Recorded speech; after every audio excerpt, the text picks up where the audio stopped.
ازيكم اصحابي عاملين ايه؟ النهارده ان شاء الله ميعادنا مع فيديو جديد، وهو ازاي بنضف الفراخ بتاعتي.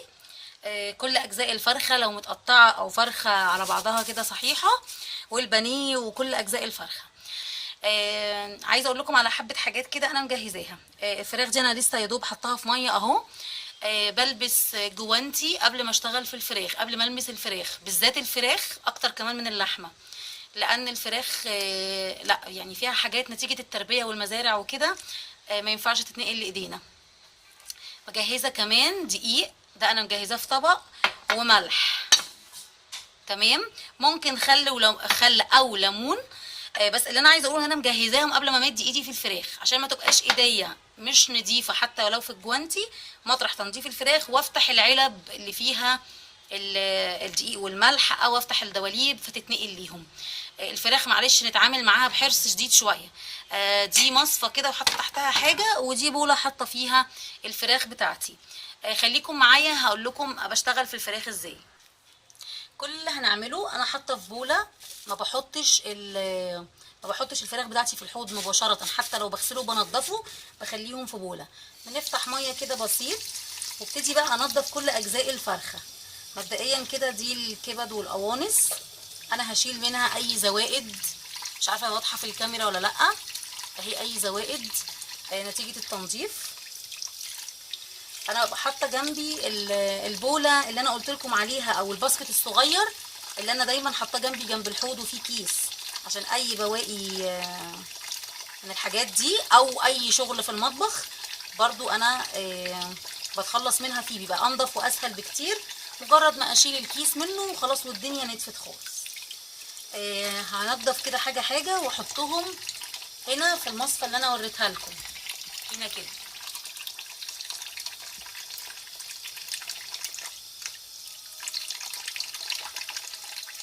ميه ضعيفه كده، مش محتاجين ميه قويه. هنا كده بصوا الوراك دي هو خليها لي، يعني بتاع الفراخ خليها، عشان دي هعملها حمام كداب، فدي سهل تنظيفها ما بيبقاش فيها. بص هو حاطط لي هنا الجزء ده اللي بيبقى في الورك، عارفينه اللي هو بيبقى هنا كده اهو بالظبط كده. تمام. فده هنضفه، انا شايفه ان هو سايب فيه لحم كده، فده برضو انا مش هرميه. هسلقه مع الجناحات والهياكل بتاعه الفراخ، وبعدين اخد اللحم ده استفيد بيه في شاورما او اي حاجه تاني. فبصوا بيتنضف ازاي. لازم يا جماعه، لازم الحاجات اللي هنا دي كده شايفينها اهي، انا بطلعها بايدي، دي لازم تطلع، ما ينفعش تخليها. في ناس بتسيبها على فكره، لا الفشش دي والحاجات دي لا، مش حلوه خالص خالص. شايفين المرحله الاولى احنا هنغسل الفراخ دي على كذا مرحله. مبدئيا كده هننزل كل الحاجات البيضه دي، كمان الدهون دي انا كمان بتخلص منها، ما بخليهاش. تمام. بطلع كل اللي هنا ده كده اهو، واحط في المصفى. تعالوا اوريكم جزء تاني. ده الوراك، بس الورك هنا كده نضيف اهو، شايفين حلو قوي، ما فيهوش اي حاجه حمراء او دم او اي حاجه عايزه اتخلص منها. لكن انا دول خلياهم زي ما بقول لكم علشان هعملهم حمام كداب.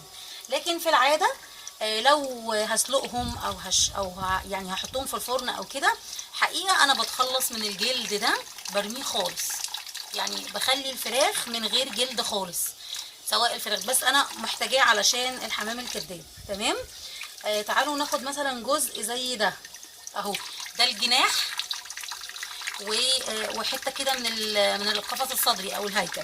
الحته دي بصوا الجناح اهو، انا هكسر الحته دي وارميها بالسكينه، هتخلص منها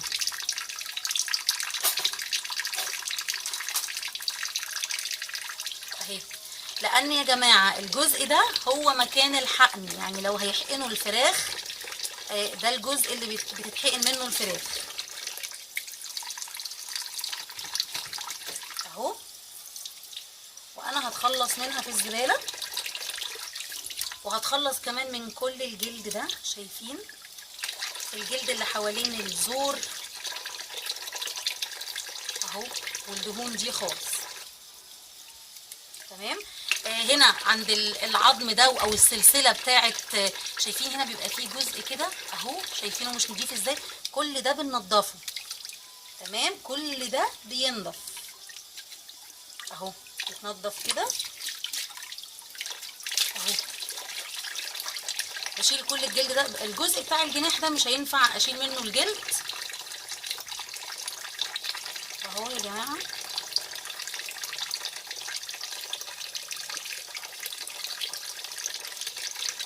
الجزء بتاع الجناح ده مش هينفع اشيل منه الجلد، فاحتفظ بيه. حابه افصل الزور ده لوحده مفيش مشكله، الجناحات دي لا، انا هسيبهم كلهم كده، هسيب الجزء ده كده. وهكمل بقيه الحاجات. بصوا هكمل معاكم حته تاني، دي اللي تبقى في الورك، لازم اتخلص من الجزء ده. ماشي، اخليها نضيفه زي الفل.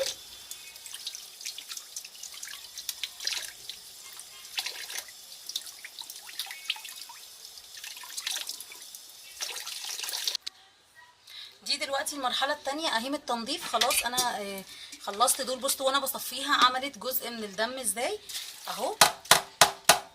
هننضفها رجعها مكانها، ولسه هنشوف هنعمل ايه تاني. هملاها ميه وهعمل ايه. بصوا بقى الملح اللي احنا مجهزينه في طبق اهو. انا هغرق كل الفراخ دي، انا هدعكها بيه تمام، وهنقعها فيه.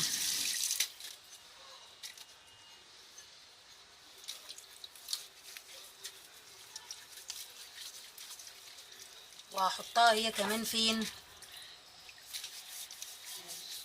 بصوا بالذات الاجزاء اللي لسه الجلد فيها، لان الجلد بيبقى فيه حاجات كده، الملح هو اللي هيطلعها، الملح وبعد شويه الدقيق كمان. بصوا في حته مثلا اهي صفرة في الورك، مش عارفه واضحه لا اهي، دي هتطلع بالملح والدقيق، مش هتطلع بايديا. تمام، بصوا هدخل هنا في الحتت دي اللي انا صعب ادخل لها بايدي، الملح هيسهل ان انا اطلع الحاجه اللي هنا. هوريكم ازاي في اخر الخطوه دي.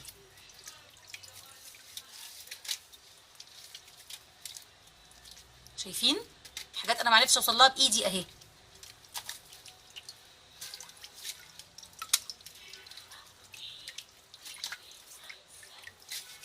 هنحتاج حبه ملح كتير شويه.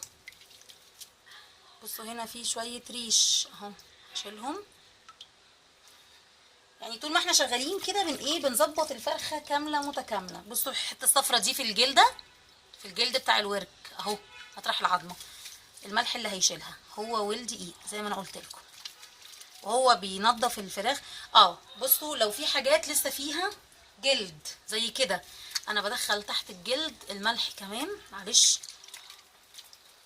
شويه انا موسوسه في حته الفراخ دي بالذات، لانها بتخض الفراخ. يعني لا، لازم اكون يعني ايه منضفاها كويس قوي، عشان ابقى واكلاها وانا مطمنه، واقدر اكل منها بيتي وجوزي وولادي.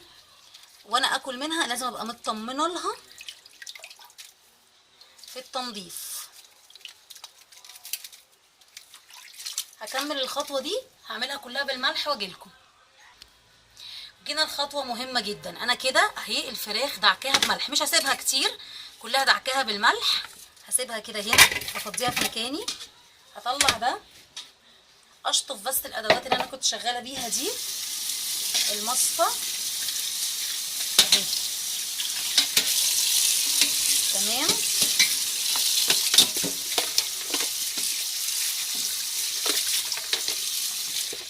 طبعا هنغسل ونعقم كل ده بعد ما نخلص، بس في الاخر خالص. تمام، اتاكد دايما ان الحوض بتاعي سالك ونضيف. خدي بالك لو حوضك فيه مصفى حطيها، علشان برضو الدنيا تبقى امان، ما يبهدلش الدنيا. بصوا بقى الخطوه اللي جايه تستغربوها شويه. شايفين دي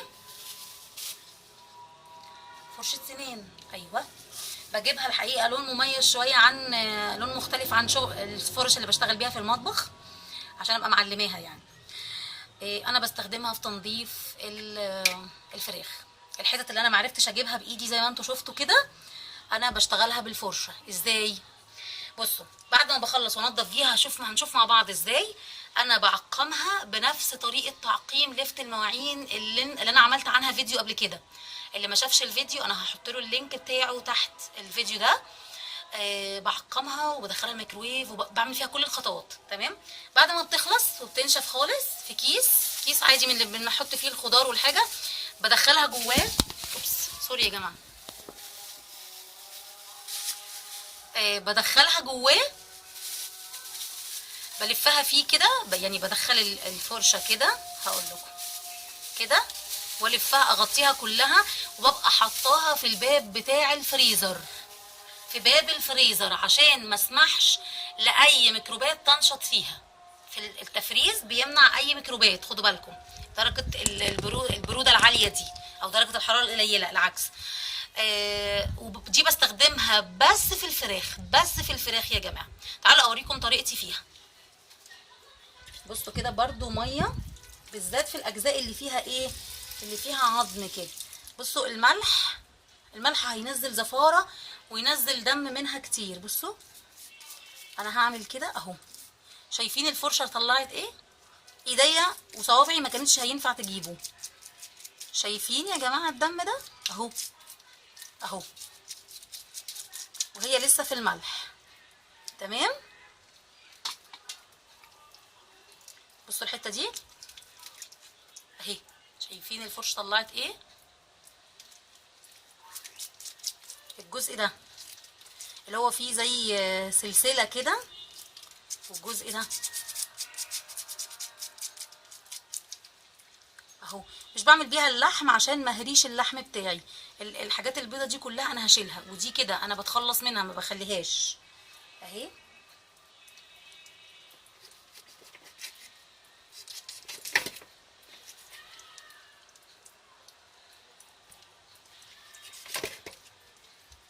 اهي بصوا هرميها، ما بحبهاش، بيبقى كلها دهون ولا مش حلو. تمام اهو. شايفين ده بتاع الورك، شايفين بقى شكله ايه من جوه؟ نضيف زي الفل. عايزه اوريكم حته من الصدر اللي هو فيه القفص الصدري ده، في حته شويه كان فيها دم اهو. ده بصوا ده، شايفين منظره عامل ازاي؟ اولا الملح سيح الدنيا شويه، كمان الفرشه هتساعد. بصوا بقى انا هعمل ايه كده مع الانسجه بتاعه الفراخ. شايفين؟ طب بصوا كده، شايفين من جوه بقت نضيفه ازاي اهي. ده هينزل مع الميه، الحاجات الرفيعه دي. شايفين يا جماعه قصدي؟ ده اللي انا اقصده. كل حتت بقى في الفراخ فيها دم بيتزنق كده او بيتحبس كده اهو. شايفه هنا اهو، نتفت خالص. دي كانت المرحله الثانيه. هخلص كله بفرشه السنان كده، بس ما عدا الورك ده عشان ما فيهوش عظم، عشان ما اهريش الفراخ بتاعتي طبعا، ولا الكبد والقوانص. وهرجع لكم في الخطوه اللي جايه. في خطوه كمان عايزه اقولها لكم، وهي في القلب بتاع الفرخ. انا بصراحه بطلع، يعني بضغط عليه وانا بنضفه اطلع الدم اللي فيه كده، لكن برضو ببقى خايفه ومش مطمنه. فانا بعمل ايه؟ انا بفتح القلب بالنص كده. دقيقه واحده اجيب البلانشيتا بتاعت الفراخ.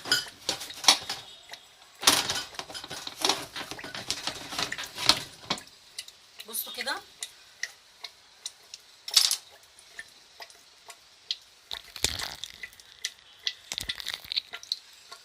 اهو كده، عشان بس مش ملكاه بالجوانتي قوي، وانا بفتحها كده مش لجوه، يعني نصها اللي هي الطبقه اللي فوق دي. شايفين اهو اهو، بقى القلب اهو مفتوح. هشيل الحته دي طبعا، بقى مفتوح من جوه ونضيف جدا. هاكد عليه كمان مره كده. تمام.